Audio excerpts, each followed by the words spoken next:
দে না দাঁড়াস তো, শোন না। ওই যে কেকড়ার বাচ্চা, ওই যে দেখো, ওই যে একটা বাচ্চা, কয়টা কেকড়া আছে এখানে?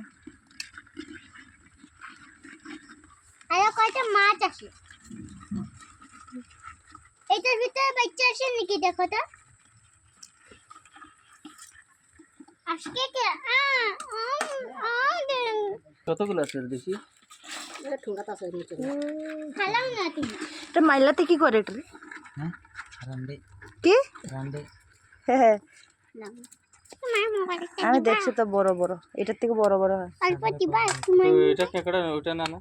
হ্যাঁ, তো তাও নামটা তো এটাই না। এখন কাকড়া তো কাকড়াই হইব। এই দুইটা আর একটা আছে নাম। হ্যাঁ, নাম এটা ভিতর দিকে ডিম নাই না এটা? গাইস, হ্যালো পাওগুলো আমি গাইস, ফেলে দেখো দিছি মা। কেকড়া, কেকড়া দেখো। আর এগুলা যে গুলি গুলি করে কাটা কাটা দেব। ছেঁচিয়া ছেঁচিয়া তা বেশি দেওয়া লাগে কাঁকড়া বাঁচতে। দাও না, ওই যে বাচ্চাগুলো, ওই যে একটা, ওই যে ইয়েটা লো না ঠুঙ্গাটা। আমার ধরতে ভয় লাগে। আমার তো ভয়। ও দিদা, ঠুঙ্গাটা লাও। সাগরে কেকড়ার কামড় কোনো সময় খেতে লাগে মাছ ধরতে গেলে। হ্যাঁ, সাগরের কেকড়া কি